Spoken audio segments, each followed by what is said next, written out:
ഉൽപ്പത്തി പുസ്തക വായന 37-ാം അധ്യായം. ജോസഫിനെ വിൽക്കുന്നു. യാക്കോബ് തൻ്റെ പിതാവ് പരദേശിയായി പാർത്തിരുന്ന കാനാൻ ദേശത്ത് വാസമുറപ്പിച്ചു. ഇതാണ് യാക്കോബിൻ്റെ കുടുംബചരിത്രം. 17 വയസ്സുള്ളപ്പോൾ ജോസഫ് സഹോദരന്മാരുടെ ആടുമേയ്ക്കുകയായിരുന്നു. അവൻ തൻ്റെ പിതാവിൻ്റെ ഭാര്യയായ ബിൽഹായുടെയും സിൽഫായുടെയും മക്കളുടെ കൂടെയായിരുന്നു. അവരെപ്പറ്റി അശുഭ വാർത്തകൾ അവൻ പിതാവിനെ അറിയിച്ചു. ഇസ്രായേൽ ജോസഫിനെ മറ്റെല്ലാ മക്കളേക്കാൾ അധികം സ്നേഹിച്ചിരുന്നു. കാരണം അവൻ തൻ്റെ വാർദ്ധക്യത്തിലെ മകനായിരുന്നു. കൈനീളമുള്ള ഒരു കുപ്പായം അവൻ ജോസഫിന് വേണ്ടി ഉണ്ടാക്കി. പിതാവ് ജോസഫിനെ തങ്ങളെക്കാൾ അധികമായി സ്നേഹിക്കുന്നുവെന്ന് കണ്ടപ്പോൾ സഹോദരന്മാർ അവനെ വെറുത്തു. അവനോട് സൗമ്യമായി സംസാരിക്കാൻ അവർക്ക് കഴിഞ്ഞില്ല. ഒരിക്കൽ ജോസഫിന് ഒരു സ്വപ്നമുണ്ടായി. അവൻ അത് സഹോദരന്മാരോട് പറഞ്ഞപ്പോൾ അവർ അവനെ കൂടുതൽ വെറുത്തു. അവൻ അവരോട് പറഞ്ഞു, എനിക്കുണ്ടായ സ്വപ്നം കേൾക്കുക. നമ്മൾ പാടത്ത് കറ്റ കെട്ടിക്കൊണ്ടിരിക്കുകയായിരുന്നു. അപ്പോഴിതാ എൻ്റെ കറ്റ എഴുന്നേറ്റ് നിന്നു. നിങ്ങളുടെ കറ്റകളെല്ലാം ചുറ്റുവന്ന് എൻ്റെ കറ്റയെ താണു വണങ്ങി. അവർ ചോദിച്ചു, നീ ഞങ്ങളെ ഭരിക്കുമെന്നാണോ? നീ ഞങ്ങളുടെ മേൽ ആധിപത്യം സ്ഥാപിക്കുമെന്നാണോ? അവൻ്റെ സ്വപ്നങ്ങളും വാക്കുകളും നിമിത്തം അവർ അവനെ അത്യധികം ദോഷിച്ചു. അവന് വീണ്ടും ഒരു സ്വപ്നമുണ്ടായി. അവൻ തൻ്റെ സഹോദരന്മാരോട് പറഞ്ഞു, ഞാൻ വേറൊരു സ്വപ്നം കണ്ടു. സൂര്യനും ചന്ദ്രനും 11 നക്ഷത്രങ്ങളും എന്നെ താണു വണങ്ങി.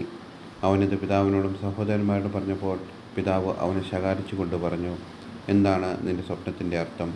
ഞാനും നിൻ്റെ അമ്മയും സഹോദരന്മാരും നിന്നെ നിലംപറ്റെ താണു വണങ്ങുമെന്നാണോ?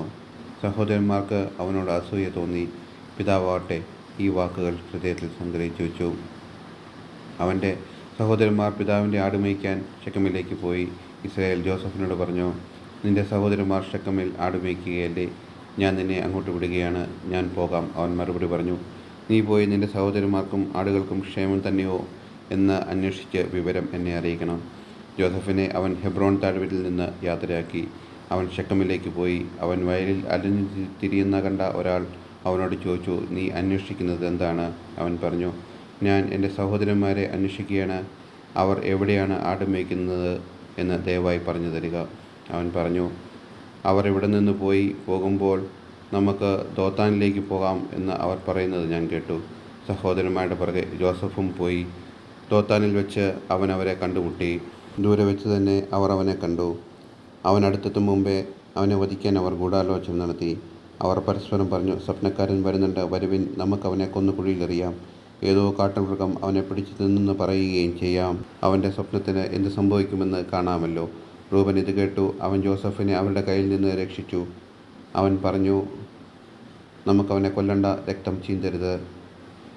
അവനെ നിങ്ങൾ മരുഭൂമിയിലെ ഈ കുഴിയിൽ തള്ളുക, പക്ഷേ ദേഹോദ്രവം ഏൽപ്പിക്കരുത്. അവനെ അവരുടെ കയ്യിൽ നിന്ന് രക്ഷിച്ച പിതാവിന് തിരിച്ചേൽപ്പിക്കാനാണ് റൂബൻ ഇങ്ങനെ പറഞ്ഞത്. അതിനാൽ ജോസഫ് അടുത്തെത്തിയപ്പോൾ സഹോദരന്മാർ അവൻ ധരിച്ചിരുന്ന കൈനീളമുള്ള പുറംകുപ്പായം ഊരിയെടുത്തു. അവനെ ഒരു കുഴിയിൽ തള്ളിയിട്ടു. അത് വെള്ളമില്ലാത്ത പൊട്ടക്കിണറായിരുന്നു. അവർ ഭക്ഷണം കഴിക്കാനിരുന്നപ്പോൾ ഗിലിയാദിൽ നിന്നുള്ള ഇസ്മായേലിയുടെ ഒരു യാത്രാസംഘത്തെ കണ്ടു. അവർ സുഗന്ധപ്പശയും പരിമളദ്രവ്യങ്ങളും കുന്തിരുക്കവും ഒട്ടകപ്പുറത്ത് കയറ്റി ഈജിപ്തിലേക്ക് പോകുകയായിരുന്നു. അപ്പോൾ യൂദ തൻ്റെ സഹോദരന്മാരോട് പറഞ്ഞു, നമ്മുടെ സഹോദരനെ കൊന്ന് അവൻ്റെ രക്തം മറച്ചു വെക്കുന്നത് കൊണ്ട് നമുക്ക് എന്ത് പ്രയോജനമാണ് ഉണ്ടാകുക? വരുവിൻ, നമുക്കവനെ ഇസ്മായേലിയർക്ക് വിൽക്കാം. അവനെ നമ്മൾ ഉപദ്രവിക്കേണ്ട. അവൻ നമ്മുടെ സഹോദരനാണ്, നമ്മുടെ തന്നെ മാംസം. അവൻ്റെ സഹോദരന്മാർ അതിന് സമ്മതിച്ചു. അപ്പോൾ കുറേ മിദ്യാൻ കച്ചവടക്കാർ ആ വഴി കടന്നുപോയി. ജോസഫിൻ്റെ സഹോദരന്മാർ അവനെ കുഴിയിൽ നിന്ന് പൊക്കിയെടുത്ത് 20 വെള്ളിക്കാശിന് ഇസ്മായേലിയർക്ക് വിറ്റു. അവർ അവനെ ഈജിപ്തിലേക്ക് കൊണ്ടുപോയി. റൂബൻ കുഴിയുടെ അടുത്ത് തിരിച്ചു ചെന്നു. എന്നാൽ ജോസഫ് കുഴിയിലില്ലായിരുന്നു. അവൻ തൻ്റെ ഉടുപ്പ് വലിച്ചു കീറി സഹോദരന്മാരുടെ അടുത്ത് ചെന്ന് വിലപിച്ചു, കുട്ടിയെ കാണാനില്ല, ഞാനിനി എവിടെ പോകും?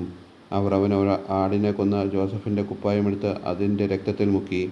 കൈനീളമുള്ള ആ കുപ്പായം തങ്ങളുടെ പിതാവിൻ്റെ അടുക്കൽ കൊണ്ടുചെന്നിട്ട് അവർ പറഞ്ഞു, ഈ കുപ്പായം ഞങ്ങൾക്ക് കണ്ടുകിട്ടി.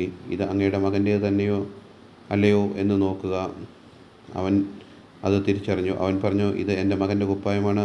ഏതോ കാട്ടുമൃഗം അവനെ പിടിച്ചു തിന്നു. ജോസഫിനെ അത് കടിച്ചു കീറിക്കാണും. യാക്കോബ് തൻ്റെ വസ്ത്രം വലിച്ചു കീറി ചാക്കൊടുത്തു. വളരെ നാൾ തൻ്റെ മകനെക്കുറിച്ച് വിലപിച്ചു. അവൻ്റെ പുത്രന്മാർക്കും പുത്രിമാർക്കും അവനെ ആശ്വസിപ്പിക്കാൻ ശ്രമിച്ചു. എന്നാൽ അവർക്ക് കഴിഞ്ഞില്ല. കരഞ്ഞുകൊണ്ട് തന്നെ പാതാളത്തിൽ എൻ്റെ മകൻ്റെ അടുക്കിലേക്ക് ഞാൻ പോകും എന്ന് പറഞ്ഞ് അവൻ തൻ്റെ മകനെ ഓർത്ത് വിലപിച്ചു. ഇതിനിടെ മിദ്യാൻകാർ ജോസഫിനെ ഈജിപ്തിൽ ഫറവോയുടെ ഒരു ഉദ്യോഗസ്ഥന് കാൽപ്പട നായകനുമായ പോത്തിഫറിന് വിറ്റു.